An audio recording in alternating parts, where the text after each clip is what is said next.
Okay, so welcome to lecture 11.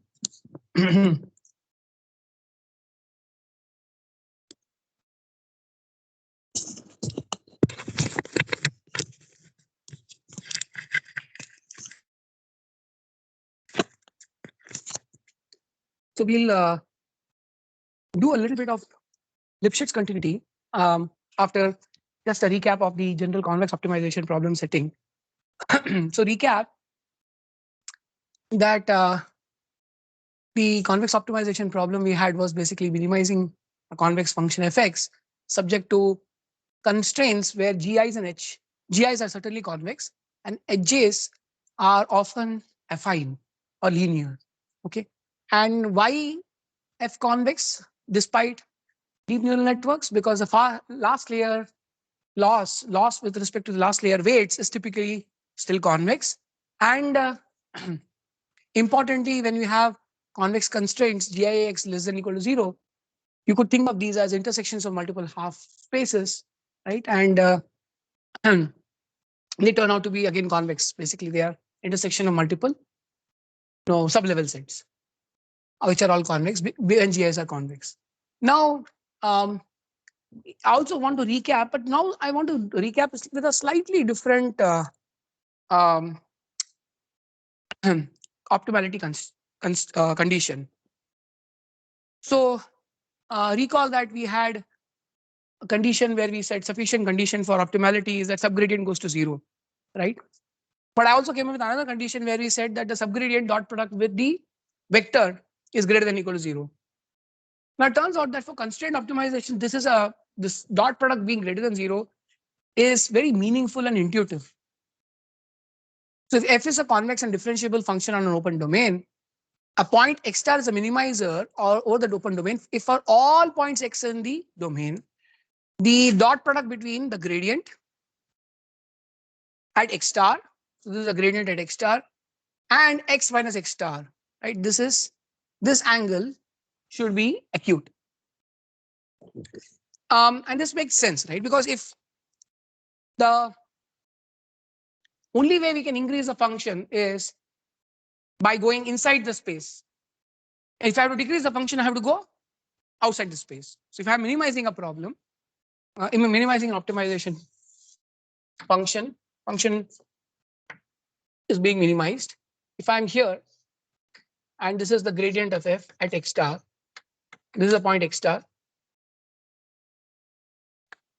this is a point x, right? And if I have that this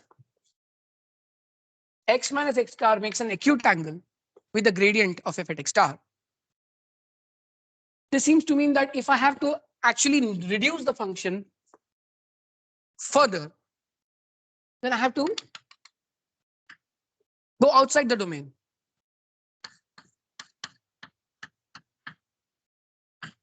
This is the direction of minus of f at x star. This is the direction of further reduction.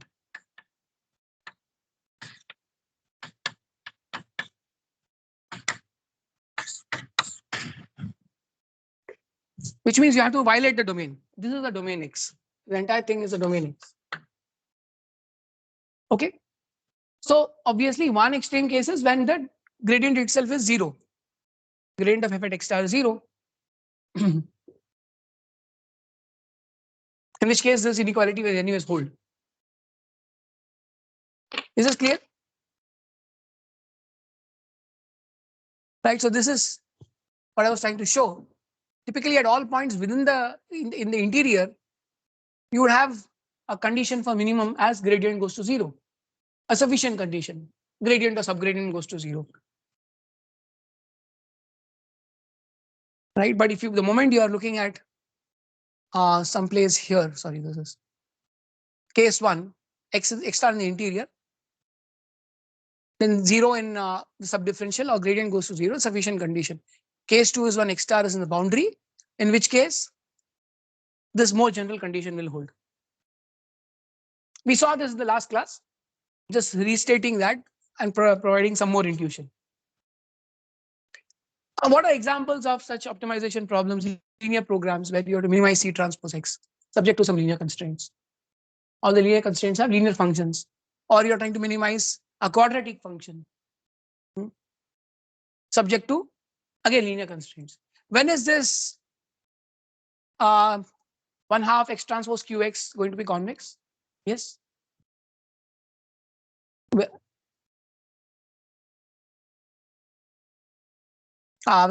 q is a positive semi-definite matrix.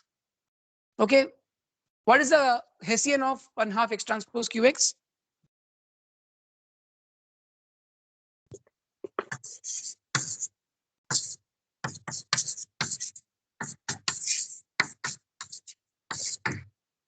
What is it? Q. And the requirement is that this is greater than positive semi-definite. This QP is a convex problem if and only if Q is a positive semi-definite matrix.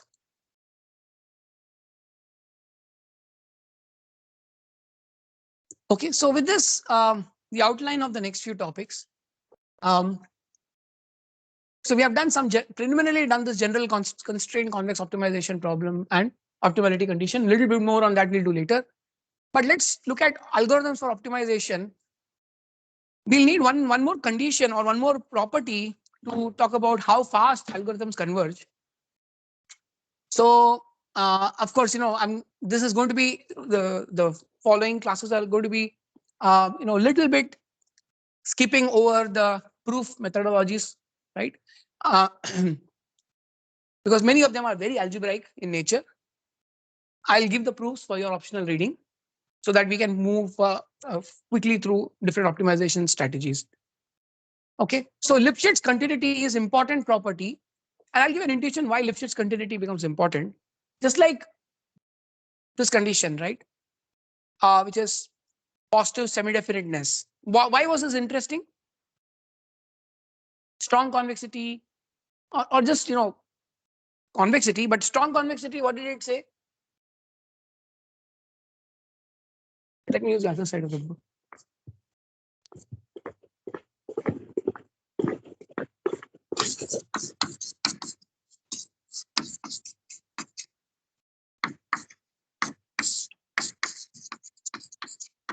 So what is strong convexity? Hessian should be,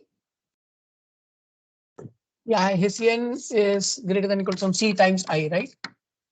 Which means Hessian minus C I is positive semi-definite. And this is basically saying that the function is at least so much curved, okay? The curvature should be strong. Curvature, we are saying, should be greater than or equal to C. Roughly, that's what it's saying. It should be at least so much curved. What Lipschitz conditions will give, especially Lipschitz smoothness, we are starting with Lipschitz continuity, but Lipschitz continuity of the gradient is called Lipschitz smoothness. What that will give us is saying, oh, the function may be very curved, but it should not be too curved even, right? This thing is at least curvature C, and that will say, well, it has at most some curvature. Okay? So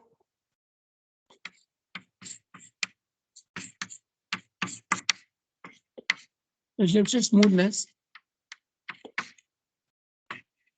and we'll see visually look at it, but there are like RBO conditions, step conditions, which require conditions like Lipschitz smoothness.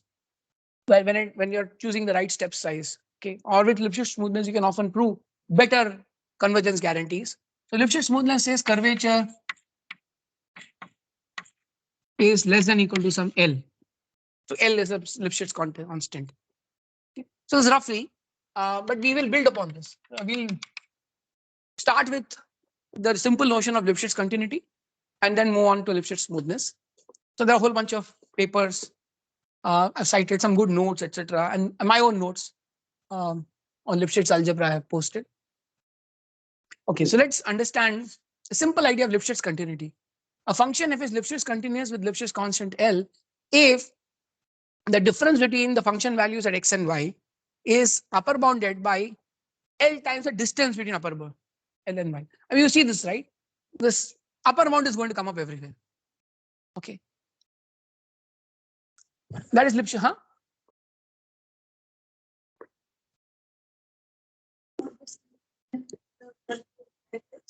Huh. So if you don't want, for example, the curvature to be so sharp that a small step that you take for the function leads to um, you missing the global minimum, right? So if the curve is very sharp here, what might happen? If it's very sharp, a small step you take. Okay, this is not as sharp, but let's say what you want to avoid is this, right? And what will happen is a small step here, you might land up missing the minimum. This is an attempt to avoid.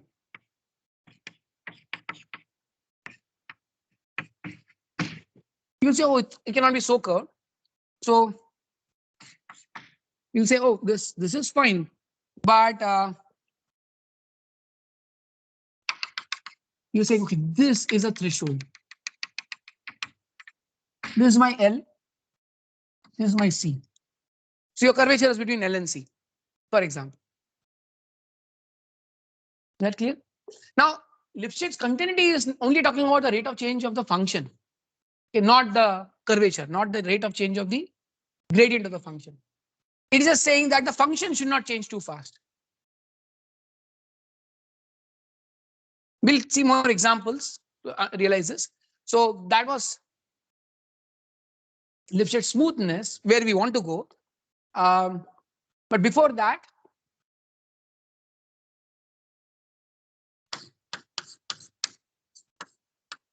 Lipschitz continuity. So we are saying that f of x minus f of y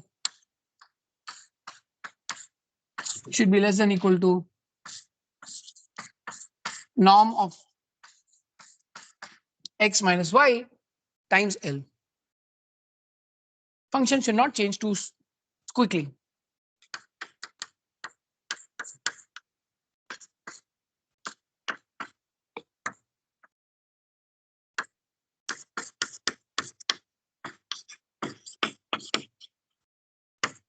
A function should have an upper bounded rate of change.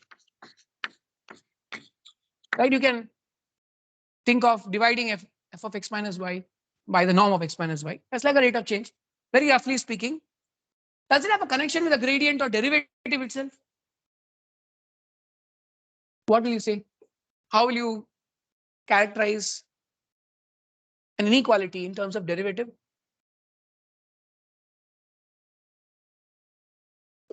Sorry? Right. So this is like a rough rate of change, f of x minus y divided by norm of x minus y. And this is a linearly scaled upper bound on the absolute value of the difference of function values at those 2 points. But you can write this more specifically in terms of a scaled version of the norm of the gradient. If the gradient exists. Okay, let's try and do that. Let's see if such an expression exists.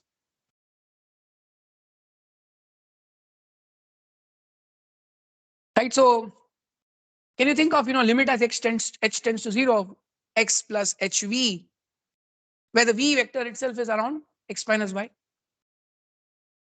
So let me use this right hand side for some more rough work. Sorry? Huh? Y tends to x, yes.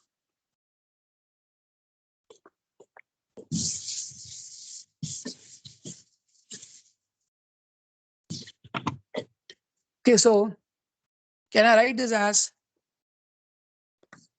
limit as h tends to 0 of f of x plus hv minus f of x divided by h, where v is, say, x minus y divided by norm of x minus y. Actually, y minus x. Yeah, you can put it to be y minus x.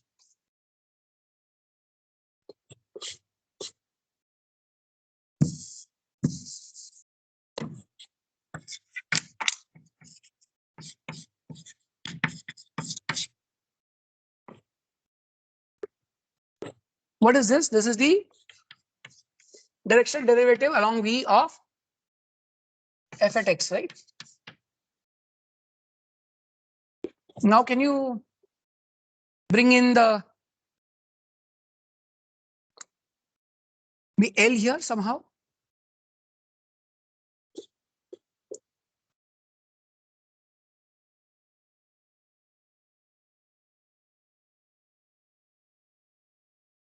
How do you do that?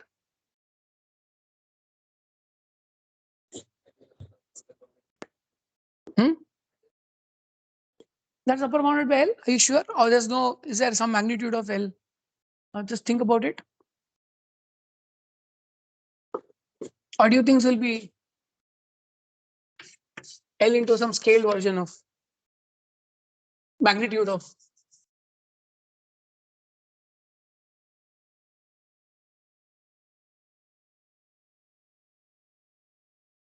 You're right. This actually should be upper bounded by L only. So you're right, but how? Just work it out. I mean, you have to properly show that this is an upper bound in the directional derivative. Okay. So I won't spend too much time here, but let me just. So Lipschitz continuity limits how fast a function changes. So what you're basically saying is, if you replace y as x plus hv, if f is differentiable, you can actually show that this is the kind of inequality you'll get. Directional derivative along v at x will be upper bounded by L. Okay. Though it's important. This is just when the function is differentiable. But if f is not differentiable, you can still have this property. Okay. So don't get confused. Directional derivative doesn't require the function to be differentiable.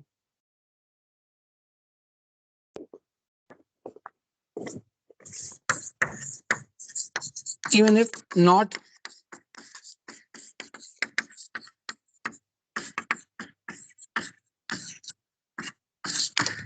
differentiable.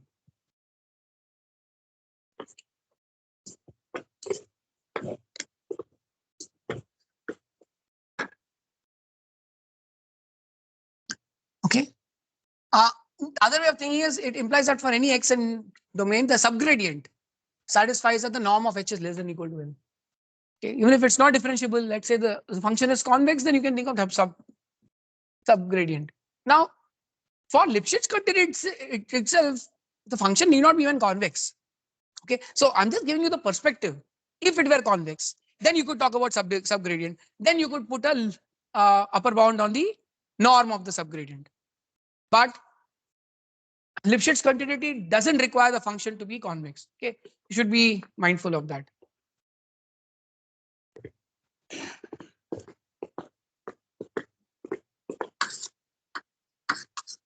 There's no assumption on convexity.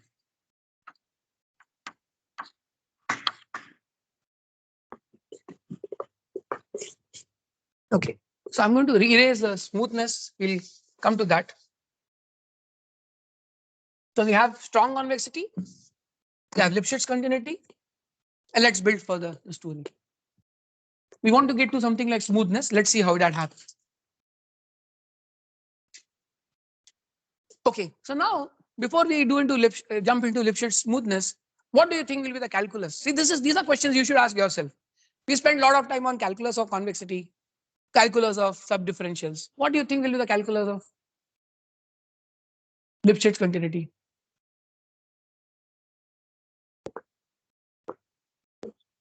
Composite functions, what will happen?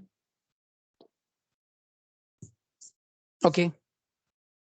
So rate of change of composites, f(x), f and g, f into g, right? If f is Lipschitz continuous and g with L, and g is Lipschitz continuous with L prime, do you think f into g will also be Lipschitz continuous? With what? L times L prime, right? So it's not difficult to imagine because of this inequality. What else? Addition. We are dealing with absolute value, then triangle inequality should hold, right? So this is, since this right hand side is for rough work, g plus h I mean, I can do G1, G of X minus, I can do the whole thing, right? G of X plus H on X minus G plus H on Y. This whole thing, absolute value, can I say is less than equal to triangle inequality? L plus L prime or LG plus LH, something like this. No, LG plus LH into norm of X minus Y, something like this. No? Okay, so if F1 is Lipschitz continuous and F2 is Lipschitz continuous, and F1 plus F2 is L1 plus L2 Lipschitz, and this comes from triangle inequality. Okay, F1 into F2, you think that will also be Lipschitz continuous? By what property? Right, I mean, this is A minus B is less than equal to A minus C plus C minus plus norm of C minus B. Product of bounded. So there's a little bit of a catch here. It's not just any function. The calculus requires some assumption here. Bounded L1 and L2 Lipschitz continuous functions. Okay. So fx into gx minus fy into gy is less than equal to fx minus fy into gn minus gy into the bound, an upper bound that these functions can take. Okay, that's a little catch to this inequality. And then, so basically you'll have bound into LG into LH.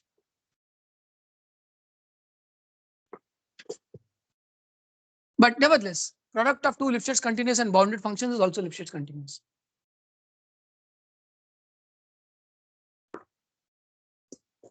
Okay, because when you're doing, so the reason bound will come out is because you have these cross product terms, right? So you can't just do f minus fx minus fy into gx minus gy. You'll have to consider the other terms as well. F square, g square, and all that. That's where the bound comes. Okay. Next, so now we go to what we wanted to show. So calculus, otherwise we are in good shape. We have shown that, I mean, there are many more properties you can look at, compositions and all that. I won't spend time, but we saw sum and product. These seem to be the obvious ones of bounded.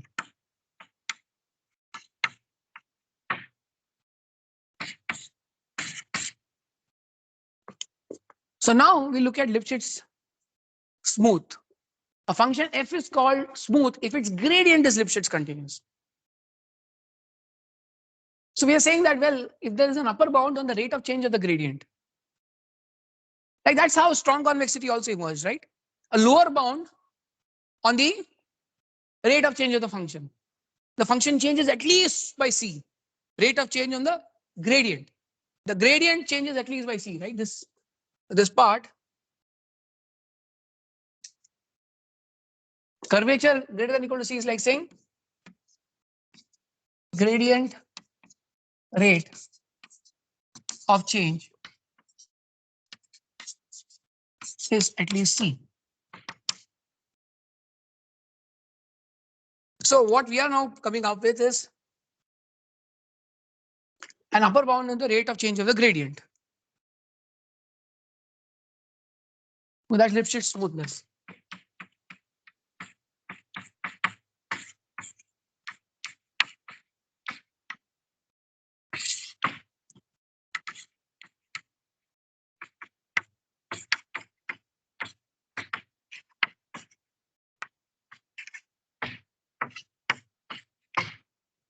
Gradient rate of change is less than or equal to something like L.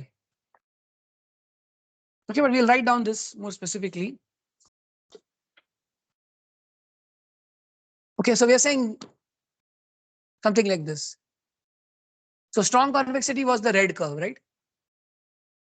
Where you say at least lambda. Basically, strong convexity is saying that the smallest eigenvalue should be at least lambda.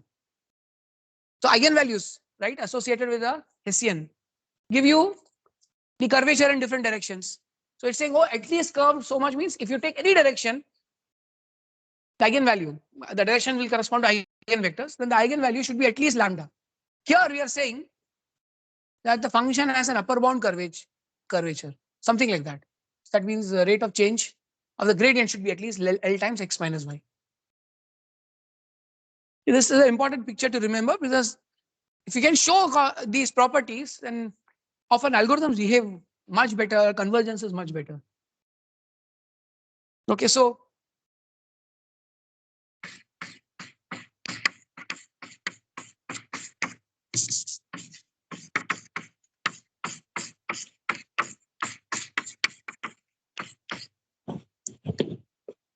you can talk of gradient rate of change, but for if f is doubly differentiable,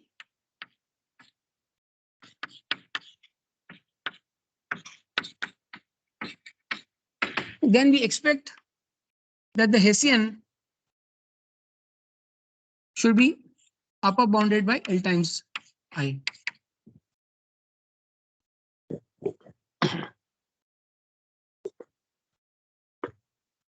Okay, so it's like saying V transpose Hessian V is less than or equal to L. Any quadratic term, and for any direction V. So you take any direction V, the curvature is at most L. Here we say, you are saying take any direction V, the curvature is at least lambda. So V is an arbitrary direction, like we had for directional derivative. Is that clear? Semantics.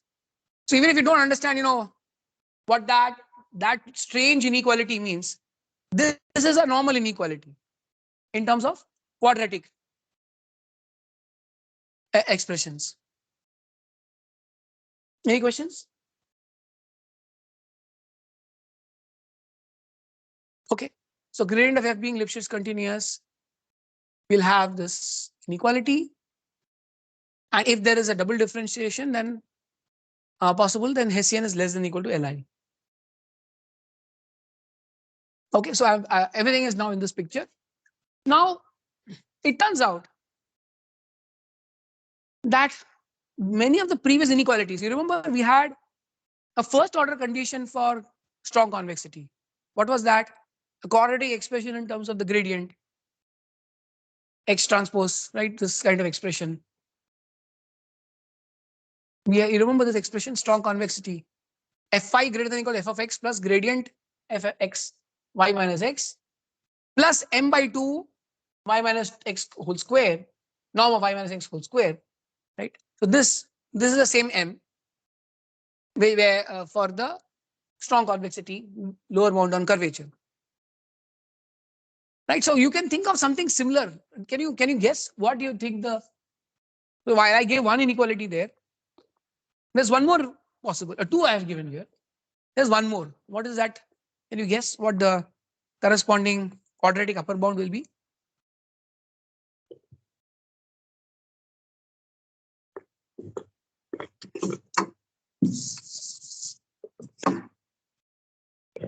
What do you think it will be?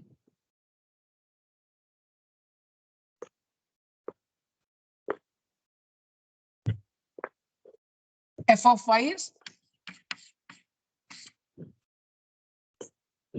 less than or equal to f of x plus the dot product of gradient f at x with y minus x, and then plus m by 2. So you cannot have the same m. Will it be plus or minus L by 2?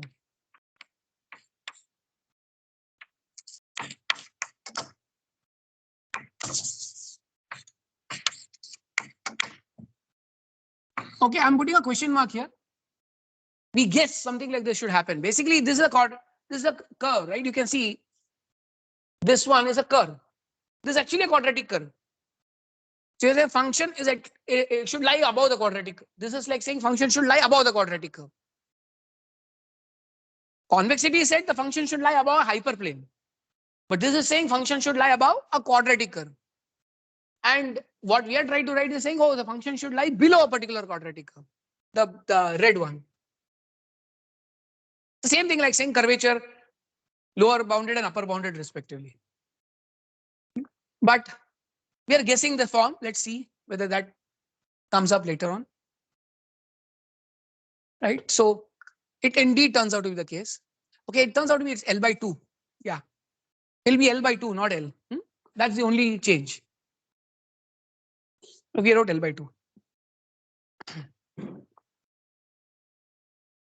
Otherwise, it's a similar form. Is the intuition clear?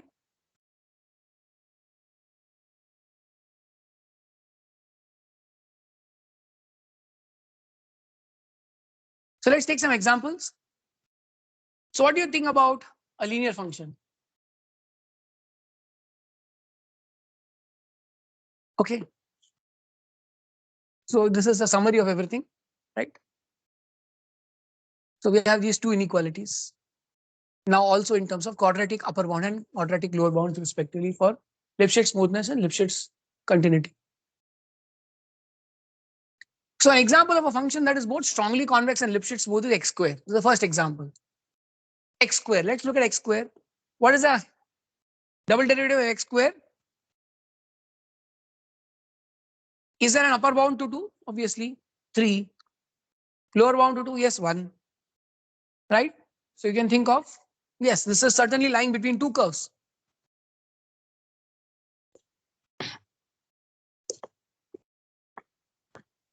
What is not bounded? X square. But no.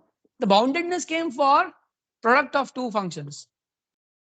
When you're looking at product, if one of the functions is not bounded, then it can artificially escalate the product anywhere, right?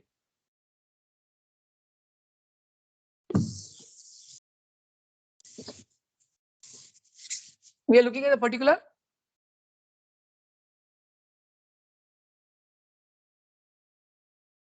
bounded will mean that the function has an upper bound. The function value has an upper bound always. So that came only here. When you look at calculus of Lipschitz continuity, the product of bounded functions, which are Lipschitz continuous, is also bounded. Otherwise, we are not concerned with bounded so far. Function doesn't have to be bounded otherwise. So let's take examples. The first example is x square. Right, the Hessian of is 2. Hessian is 2, right? Double derivative is 2. And therefore, 2 is less than or equal to 3. It's a silly thing. Right, so this 1 is your strong convexity.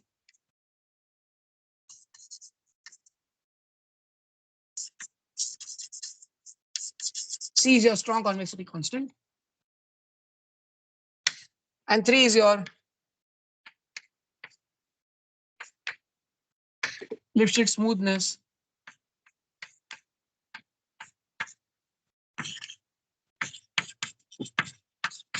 constant. Is this clear?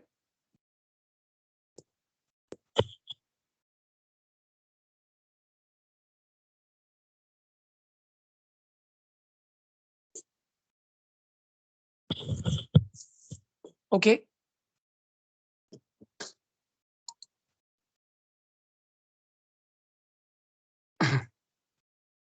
Let's look at some other functions. Okay, x square we considered. Yeah, Hessian of fx is 2x.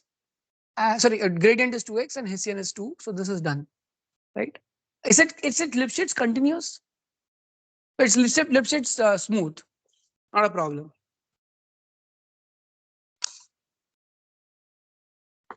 So it's Lipschitz smooth. I'll use this pink to say yeah, it's a Lipschitz smooth function. The question is Lipschitz continuous.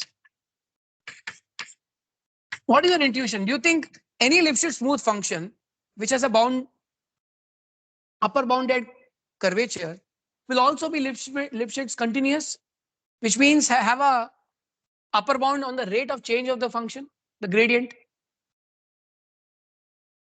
or the directional derivative will be upper bounded? What do you think? Looks intuitive, right? Should be. Now, what happens in this case? X square, what is the gradient?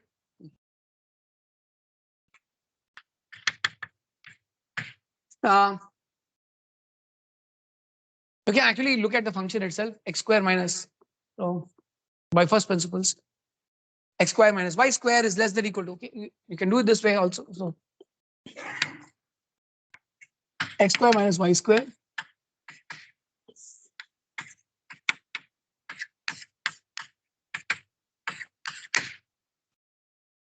Now, is this less than equal to some L prime times absolute value of x minus y? Huh?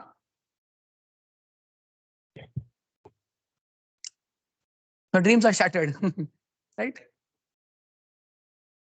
The derivative will keep on increasing. So it's not necessary. Not necessary that a Lipschitz smooth function is Lipschitz continuous. So the answer is no.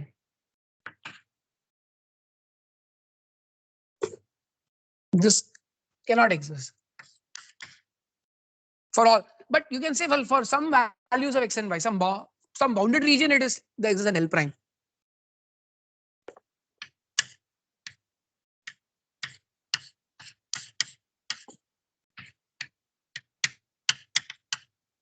So L prime can exist in some bounded interval.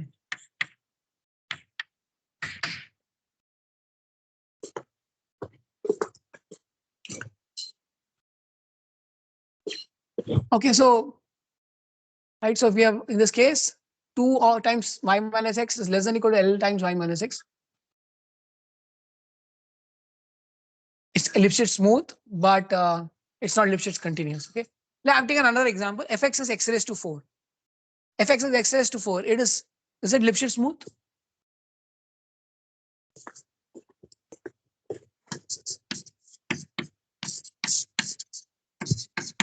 So look at the argument given there. Oh, so I think yeah. So this I've taken fx is x cubed by 3. If x cubed by 3 has x square as the gradient. So for Lipschitz continuity of the gradient itself, we'll ask this question: x square minus y square, is it less than equal to L times x minus y? So it doesn't, right? So this function is not Lipschitz smooth. X cubed by 3 is not Lipschitz smooth. How about x raised to 4? Okay. So I'm going a little fast. So the third example is x cubed by 3 is not Lipschitz smooth. Okay. It's not Lipschitz smooth. By the same argument, because if I think of x cubed by 3 and I just apply one derivative, get it to be x square. And then since x square is not Lipschitz continuous, x cube cannot be Lipschitz smooth. Simple. So basically this is implication.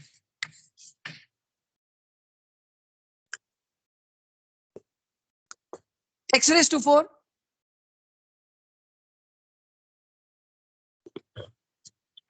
You think x raised to 4 it's Lipschitz smooth or Lipschitz continuous?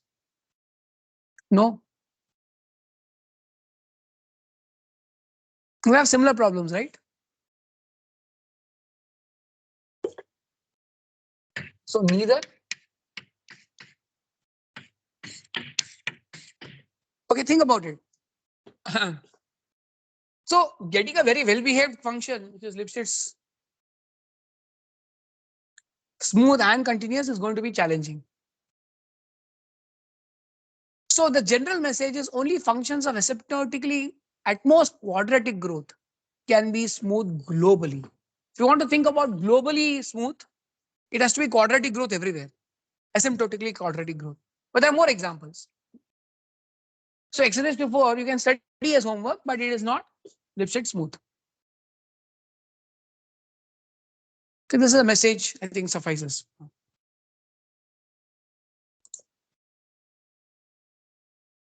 Let me take a slightly trickier example. What if I take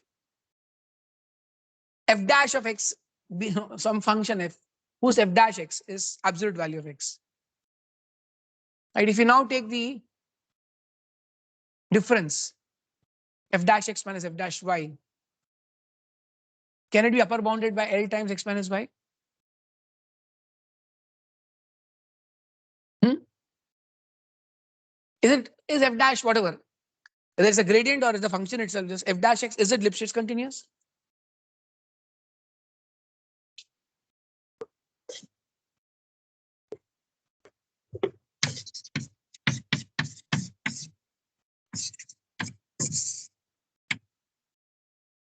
Yes, anyone?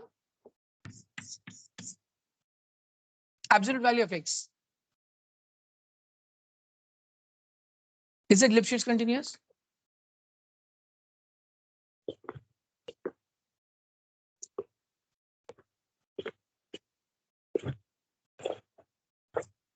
Basically, absolute value of the absolute value of x minus absolute value of y. Can I say is upper bounded by L times absolute value of x minus y? Yes. What is that L?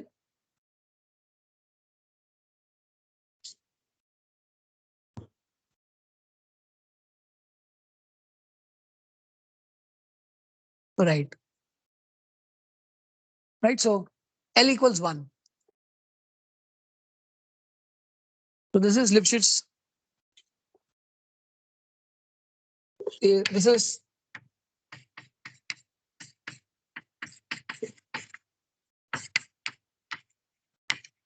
x, absolute value of x is Lipschitz continuous. You can write this inequality, right? Norm of absolute value of x minus absolute value of y is less than or equal to the absolute value of x minus y.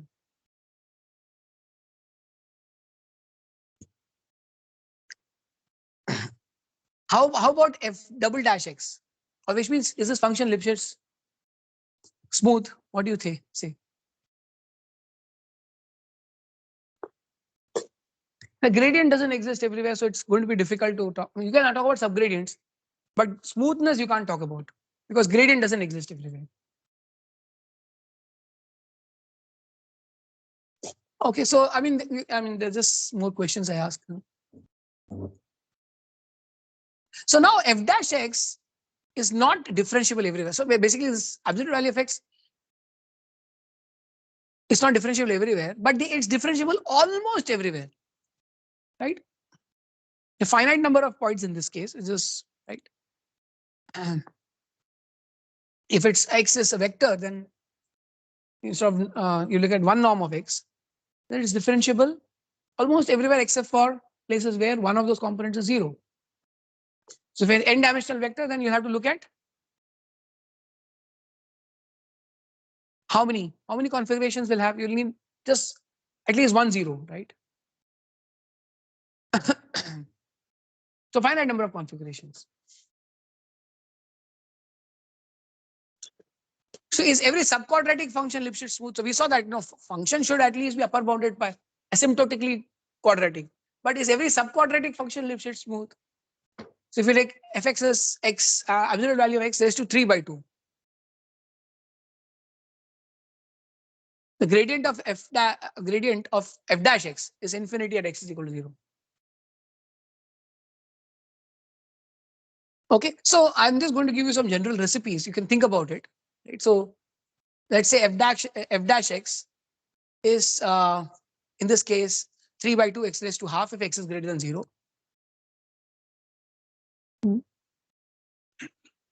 And f double dash x for x greater than half is 3 by 4 raised to x raised to minus half. So it's infinity at x is equal to 0.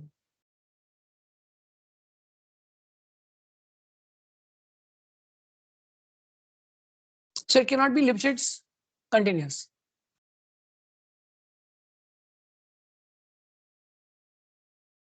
Is it Lipschitz smooth? Well, double derivative is a problem, right? Okay, so I'll give you some general interesting recipe. So some statements which I think we'll state without proof. So if f is continuously differentiable almost everywhere, it is also Lipschitz continuous.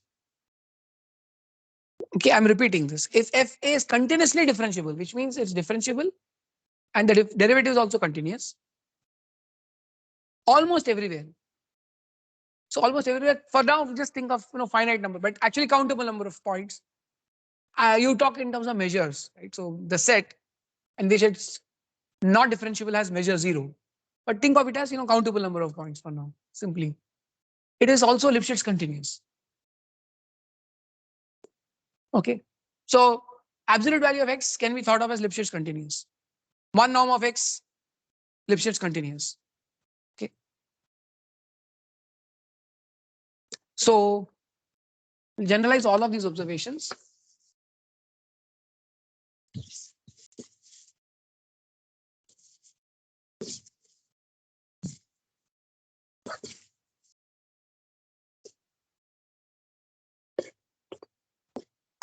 So the first is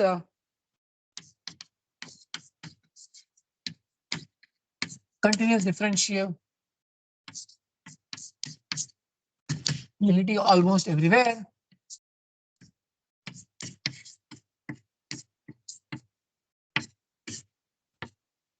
Implies Lipschitz continuity.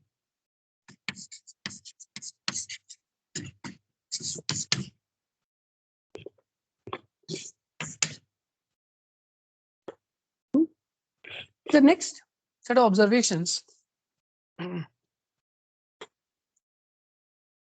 are interesting. In fact, in the next set of observations, I'll provide some intuition on the board. It's on the slide itself. There is some kind of a subset relationship. Okay, we are saying if continuously differentiability implies L continuity, right? What does this mean? This means that what is the subset here? Is continuous differentiability a subset of continuously differentiable functions, subset of L Lipschitz continuous functions? Right? So you have Lipschitz continuous functions, and of which a subset is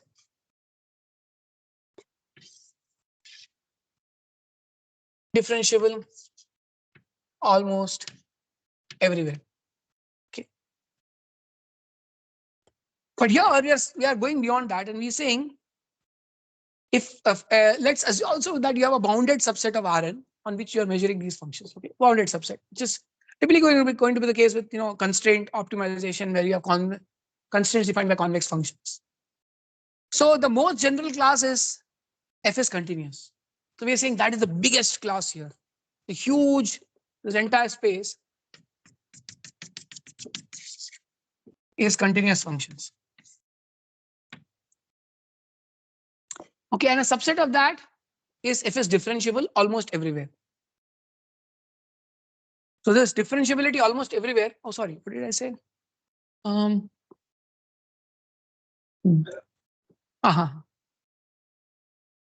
Actually, that's the two I've equated here. I just said the two are kind of equal right here. Lipschitz continuous.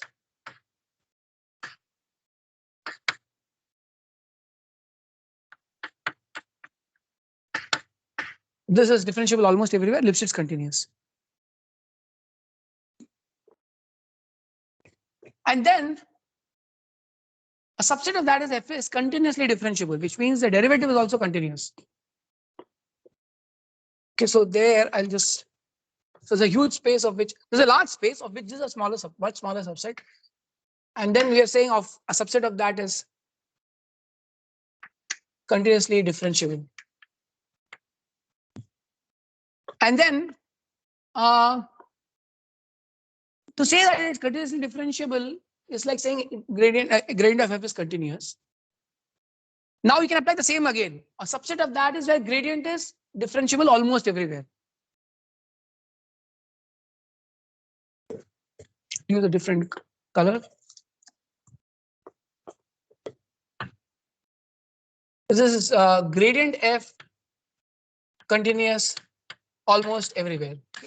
Gradient f is continuous almost everywhere.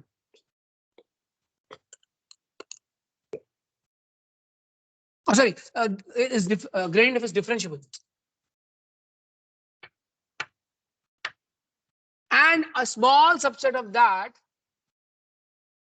is smoothness. So smooth functions are a small subset of that. Okay, deliberately I've kind of blown up this because the subset is really a small subset. But I've tried to show this connection here, slightly more easy see here. Red is continuous, blue is differentiable almost everywhere, green is continuously differentiable, which is the same as saying gradient of f is continuous. And then f is differentiable almost everywhere is the pink one, and f is smooth is basically okay. So I've said that f is smooth is the same. You can equate it to be f is differentiable almost everywhere.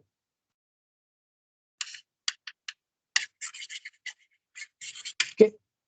So f is differentiable almost everywhere is Lipschitz smooth by the same account that Lipschitz continuous is differentiable almost everywhere. Okay. The smooth. This is the smallest circle.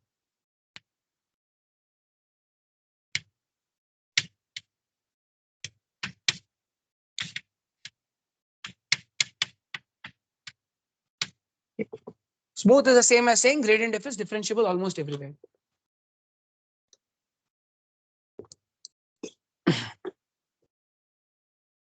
We are still not saying that. Well, this is generally expected. Right? We saw an example of a smooth function which was not Lipschitz continuous. Right? We have not yet seen an example of a continuous function which is not Lipschitz smooth. Lipschitz continuous function which is not Lipschitz smooth despite being differentiable. Obviously, this is subset in terms of differentiability, right?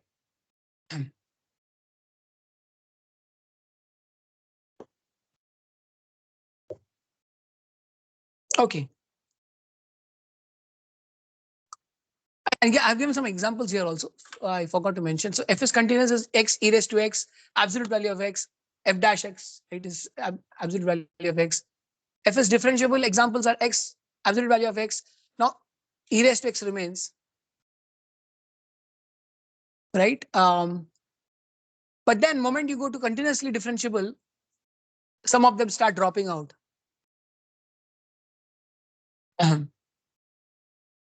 So absolute value of x is not there here. The green doesn't include absolute value of x. We've seen this already.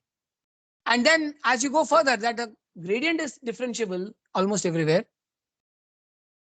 Then further there's a drop, right? E raised to x and x only remain here, which is the set that f is smooth.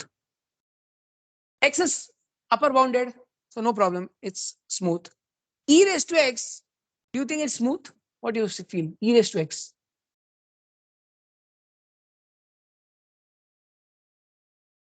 Yes. Why?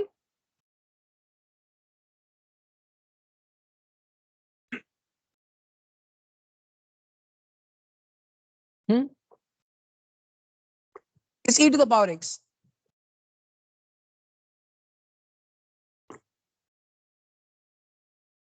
Is e to the power x. Okay. So what is the main point here? You are missing one point which is mentioned upfront. F is defined on a bounded subset. So if you are on a bounded subset of Rn is e raised to x smooth, take the double derivative, it has to be upper bounded, which is e raised to x. It's going to be upper bounded. So all this is so x raised to 4 for that matter will also be turning out to be smooth on a bounded subset. So all this is for a bounded subset. I hope that is clear now.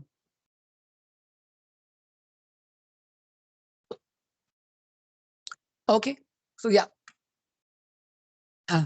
Now the f that is convex on a subset of Rn that is closed and bounded has some overlap with the f that is continuous, right? But it has significant overlap, but not necessarily that every f that is convex on a subset of Rn that is closed and bounded has to also have continuity, or for that matter, smoothness or any of those properties. So I've just added this additional pink curve here to show that there is some functions which may be convex but not Lipschitz continuous or smooth and so on.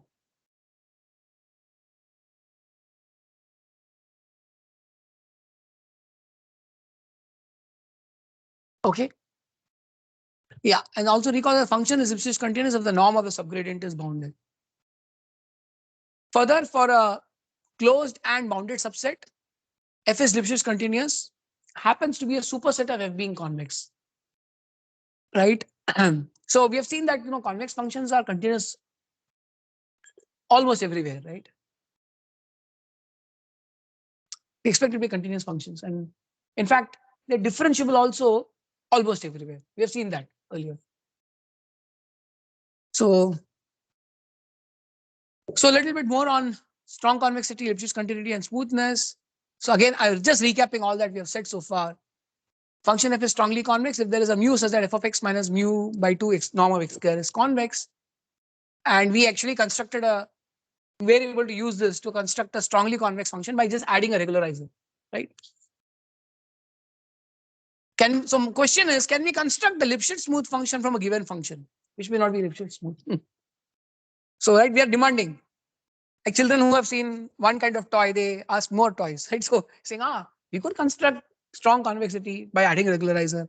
Can we get Lipschitz smoothness by subtracting a regularizer? So can you subtract a regularizer or decrease curvature? What do you say?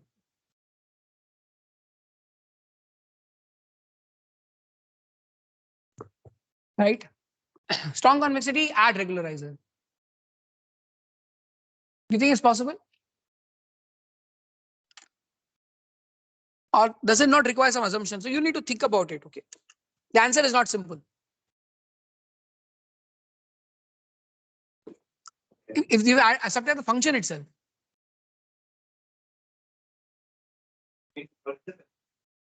See here, you could, we were able to say f plus lambda, say lambda norm x square.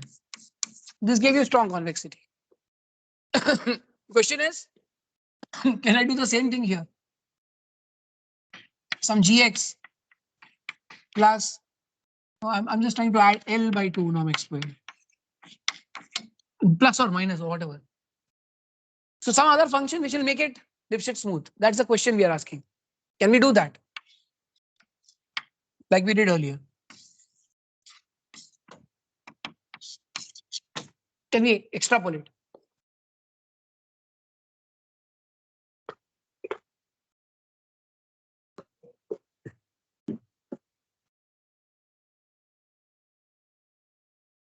If there's a way we can adaptively add to the function.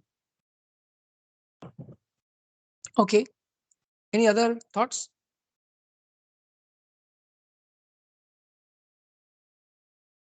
So it turns out that we can do such a transformation if G is convex. So convexity is interesting from the other perspective, right? I'll erase this.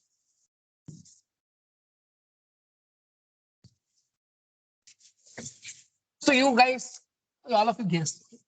What will you do if G X is convex?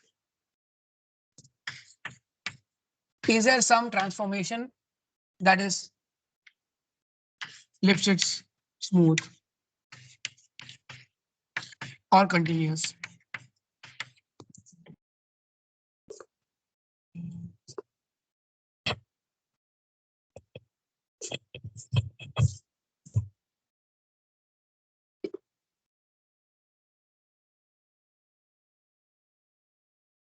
Okay. Oh. So is there a similar result for Lipschitz smooth functions? And the answer is if G is convex, we can do such a transformation. Right? So what do you think will be the transformation?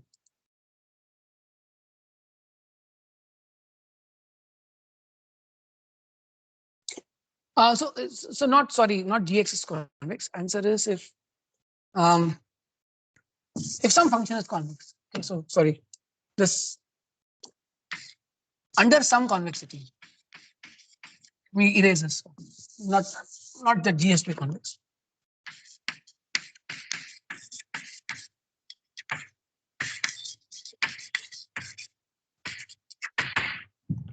So under some convexity, not of G necessarily.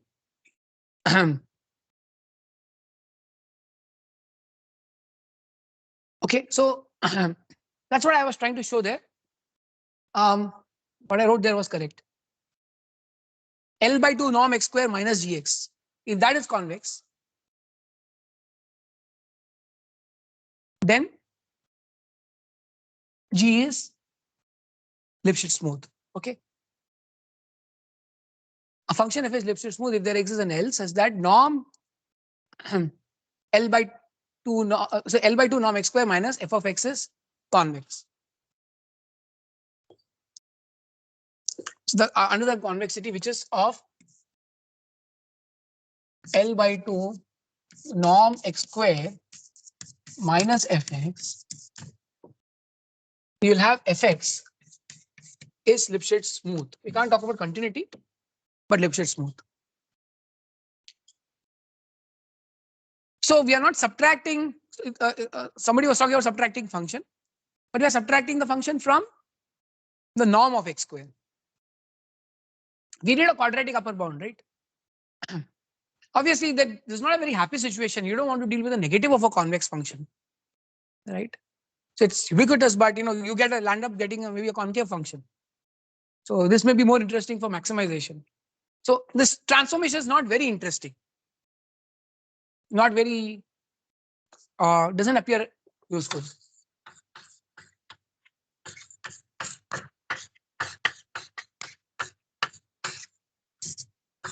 Or as useful,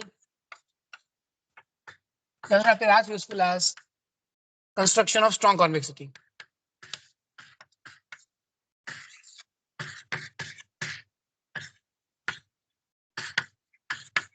Or construction of strongly convex transformation.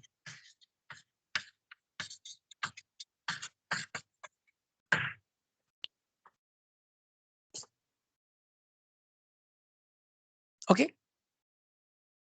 So there's also some kind of interesting duality between these two forms. Some dual relation. But later let's see. So if a function f is strongly convex and g is convex, f plus g is strongly convex. If a function f1 is Lipschitz smooth and f2 is Lipschitz smooth, then f1 plus f2 is also Lipschitz smooth. So that, however, exists. So the calculus here is on addition. Addition preserves Lipschitz smoothness. Any other thoughts? Anything else you think will preserve Lipschitz smoothness?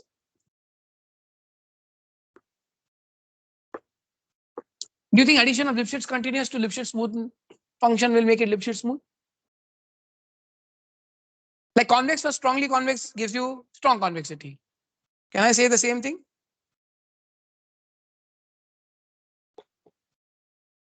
Unfortunately, nothing more. Okay, so that's why I drew a small box. And no straightforward other property. Addition preserves convexity. Preserves smoothness.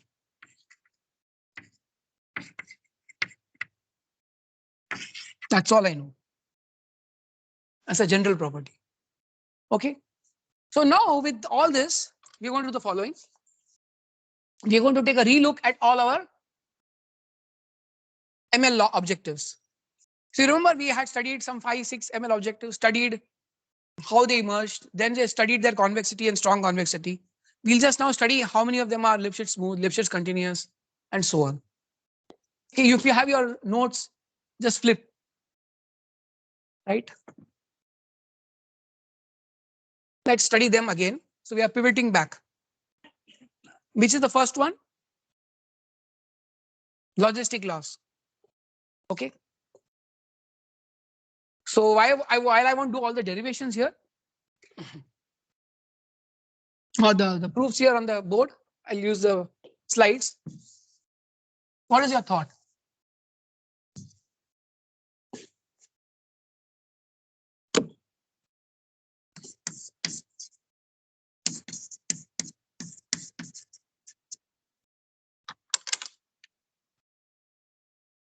So we want to know whether it is Lipschitz continuous and also whether it's Lipschitz smooth.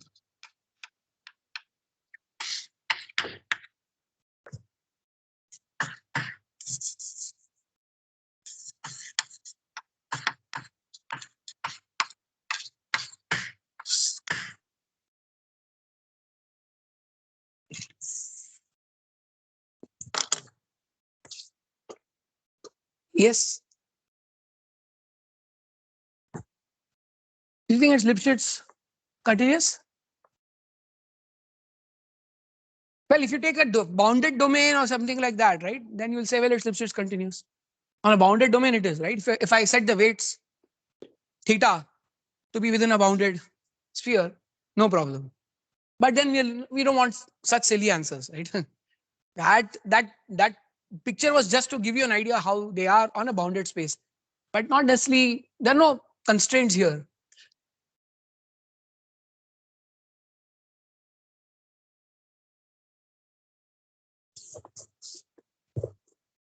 So it is Lipschitz smooth.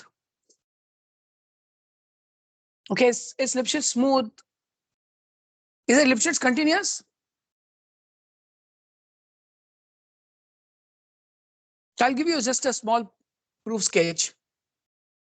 Okay, so you consider the simpler function log of e raised to t. F dash is, this is my f1 first function. F1 dash is e raised to t divided by 1 plus e raised to t. The double derivative is basically e raised to t divided by 1 plus e raised to t square. And basically you can show that this is L is half or 1/4.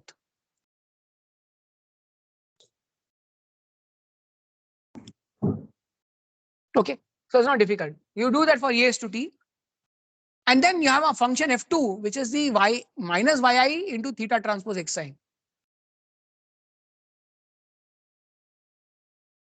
Okay, so I didn't talk about compositions, but you can actually show that if f1 and f2 are Lipschitz smooth, then f1 composed with f2 is also Lipschitz smooth. I forgot to mention that property. Sorry, I just oversight. There's one more property. Addition and composition.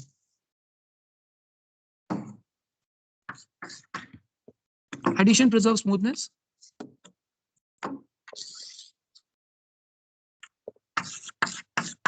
Composition also preserves smoothness.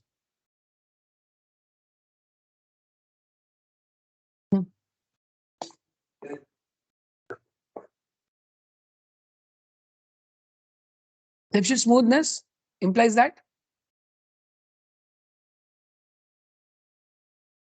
In fact, the other way, if the double derivative is bounded, then it's Lipschitz smooth, because the function may not always be doubly differentiable. So if the double derivative is bounded, then you can claim that the function is Lipschitz smooth. Yeah, because it's by the properties, right? So the rate of change of the gradients, if it's bounded, and the function is doubly derivative, the rate of change can be expressed in terms of the Hessian.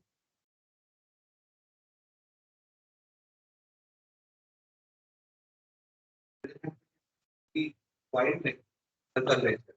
And this code can be to faraway point also. So isn't it? No, you can show that. You need to just write it down. See, you'll have to take the denominator. So like I did for the directional derivative, where I spent a little bit more time, but you need to spend more time on that part. It's possible. It's about dividing. Dividing after suitable normalization. Okay, so take it from me that it is basically a composition of two Lipschitz smooth functions, right? So this f2 is basically Lipschitz smooth, very clear, no doubts at all, right? The Hessian is basically going to be what? Upper bounded by L equals 0. The outer function is also upper bounded by L for half or 1/4. So f1 composed with f2 is going to be Lipschitz smooth, since both of them are Lipschitz smooth.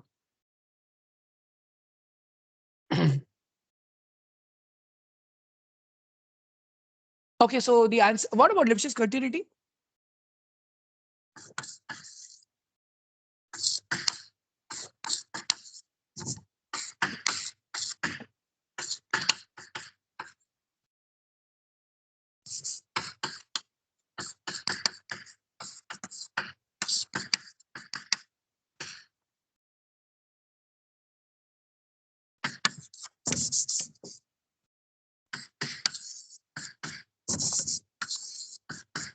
Okay, so I showed this by decomposing. I showed that F1, F2 composition is obtained through F1 as log of 1 plus e raised to t, F2 as minus y I theta transpose xi, and a summation. Summation is not a, I mean, yes, it is actually a summation. So I forgot to write the summation. The summation of a composition. And summation should not be a problem. We have already seen summation of Lipschitz continuous smooth functions as Lipschitz smooth. What about Lipschitz continuity?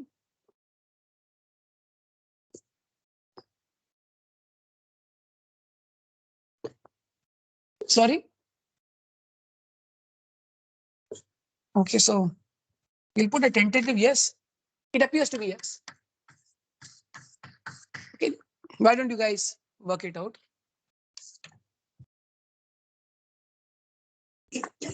Let's look at the second function. What was the second function we looked at? Hinge loss. So where is hinge loss?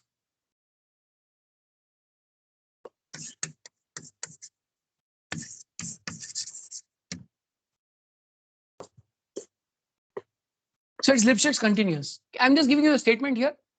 How will you prove that it's Lipschitz continuous? It's not Lipschitz smooth. Okay, you can't talk about its gradient everywhere.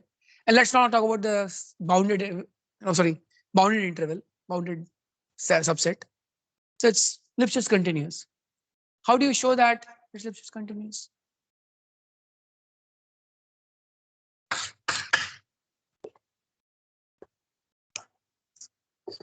Sorry?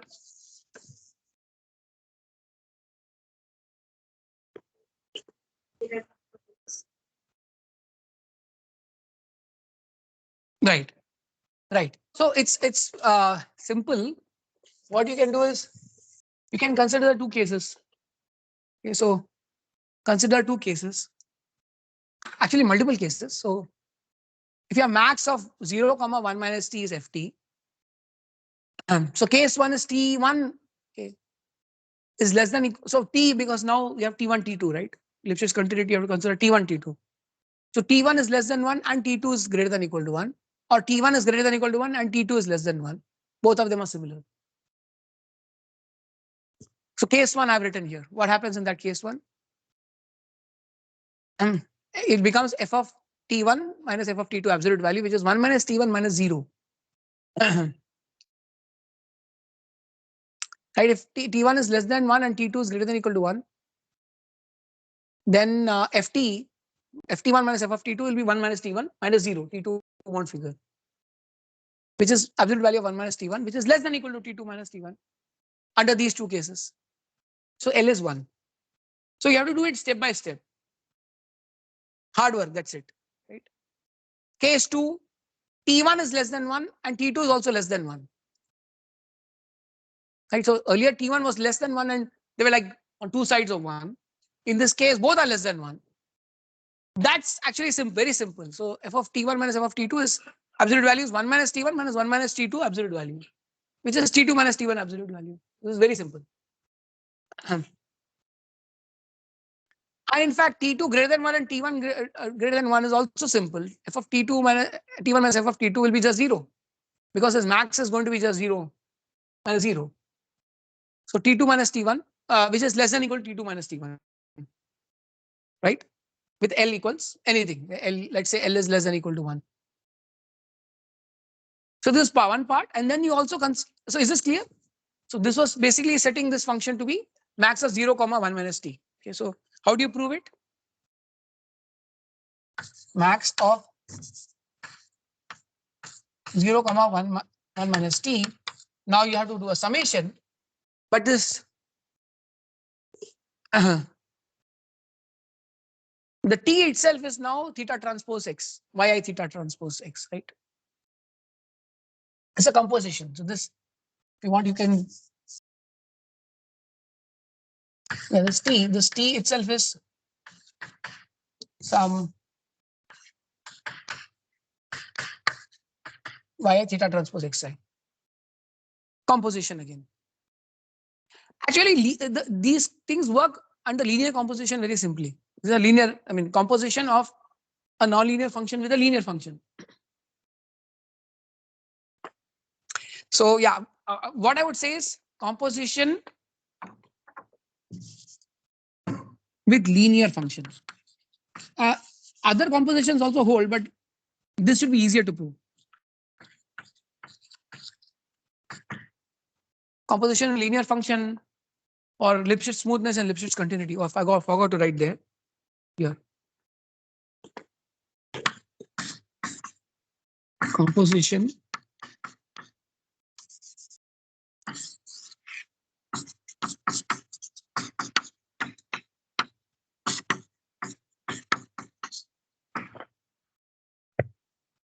with linear function.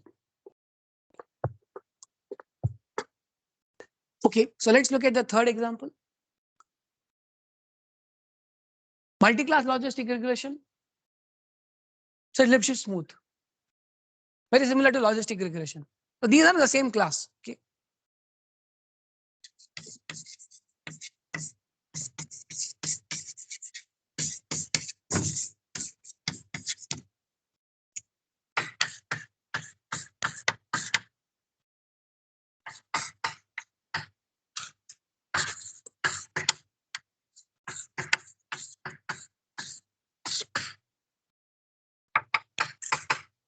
It's ditto. Kind of similar. Now you will have to just deal with more summations basically. There will be a summation in the second component. So you have to write down what F2 will look like. F2 will be basically, yeah. So F1 will change. Sorry, F1 will change. Earlier F1 was just log of 1 plus e raised to t. Now it will be log of 1 plus summation over ti of e raised to ti. Something like that.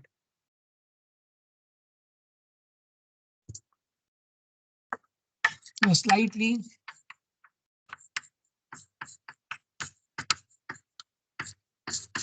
different F1.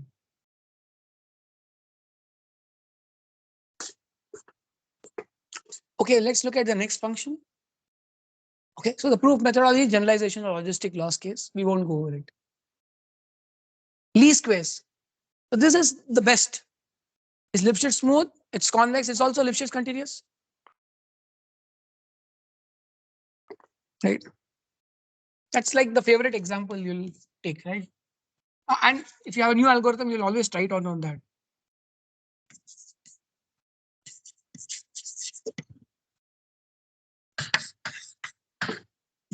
It's very simple. I think no brainer.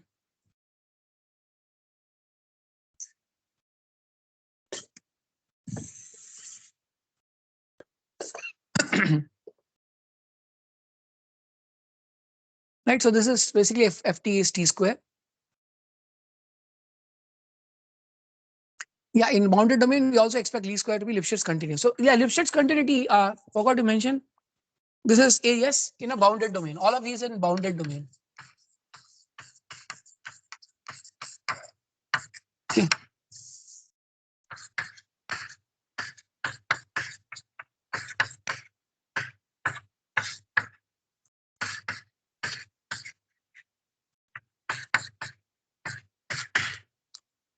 So whenever we say for Lipschitz smooth function, it's Lipschitz continuous, typically it is in a bounded domain. Not always, okay.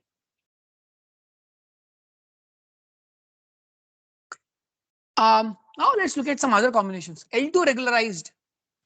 So L2 regularization itself. This is easy, right? Lipschitz smooth and strongly convex.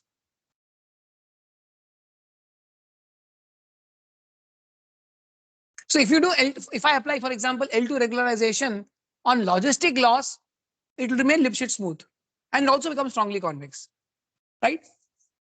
So we don't have that complex problem because many of these functions which are not strongly convex may also be Lipschitz smooth, right? So if you add a regularizer which is already Lipschitz smooth, you have Lipschitz smooth still preserved,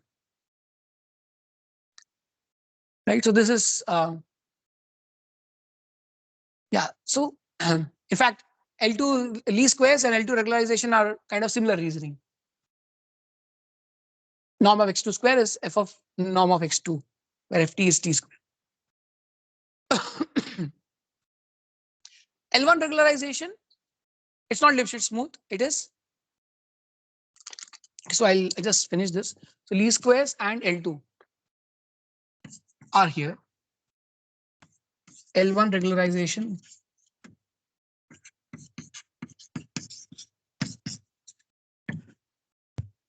Okay, so this is yes. Not necessarily in a bounded domain, is always. But it is not Lipschitz smooth.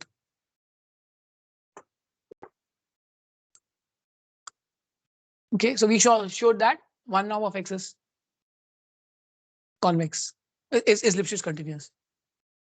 Okay, so now you can add all these combinations, right? With this, now you're in a position where you can say, well, what happens logistic loss plus this. So if I had L1 regularization to logistic loss, what do you think will happen? L1 regularization is not Lipschitz smooth. So it will remain Lipschitz continuous, but not smooth. Okay. It will remain convex, obviously. So this is recap. Sum of Lipschitz continuous functions is Lipschitz continuous. So both are Lipschitz continuous. The only thing is in a slightly bounded domain. So that you'll have to be a little careful there. L2 regularized logistic loss, Lipschitz smooth and strongly convex. The best case to be in, right? Sum of two Lipschitz smooth functions will be Lipschitz smooth, and likewise for strongly convex. A convex function plus a strongly convex function is strongly convex. L1 regularized hinge loss, right? The worst of the weakest of the cases is Lipschitz continuous and convex, but not strongly convex and not Lipschitz smooth. At some property of both. L2 regularized hinge loss on a bounded set is strongly convex and Lipschitz continuous also.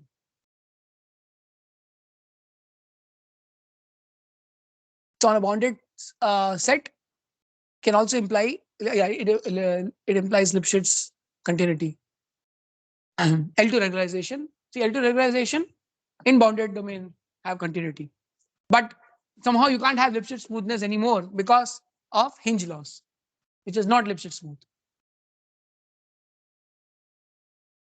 L2 regularized least squares, lasso.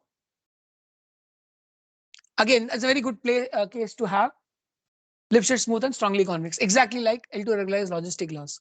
This one and these one are like our favorites used, and that's one reason they work very well in practice as well in terms of optimization.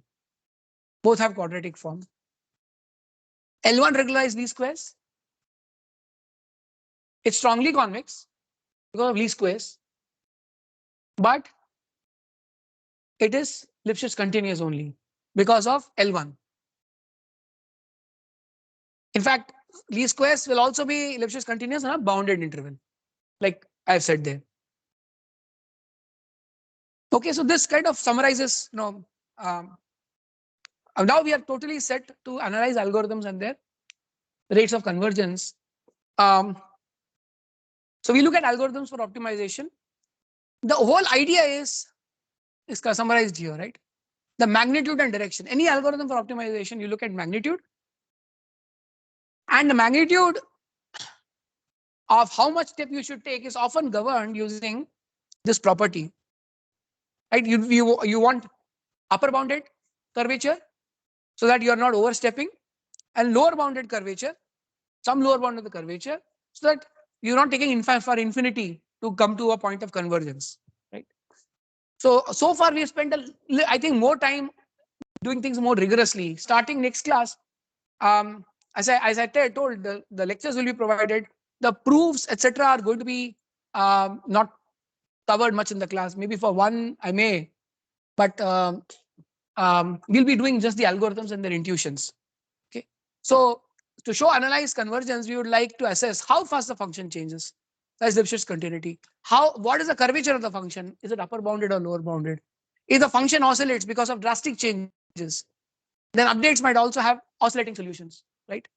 And yeah, convexity obviously is generally required so that you know The minimum you're going to is the global minimum. Okay, I think we are all set. Please do revise a bit of these so that your, the Lipschitz continuity part should become very comfort. You should become comfortable with, what it means intuitively, right? From an algorithm's perspective. Thank you. We'll stop here.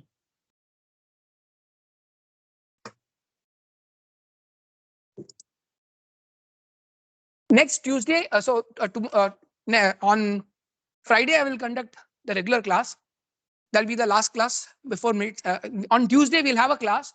The Tuesday class will be given by the TAs next Tuesday. There'll be doubt session. So any kind of doubts you have next Tuesday, you should, because that'll be the last class before midsems. And they will also give you a flavor of 3 papers that came out out of our course project. So hopefully it becomes a good appetizer for you, right? So we have had at least 3 or 4 papers that have come out of course projects. One recently at ICLR, one at AVACWI, one at EMNLP, and so on. So I hope that becomes a good kind of trailer to what you can do in your project. Thanks.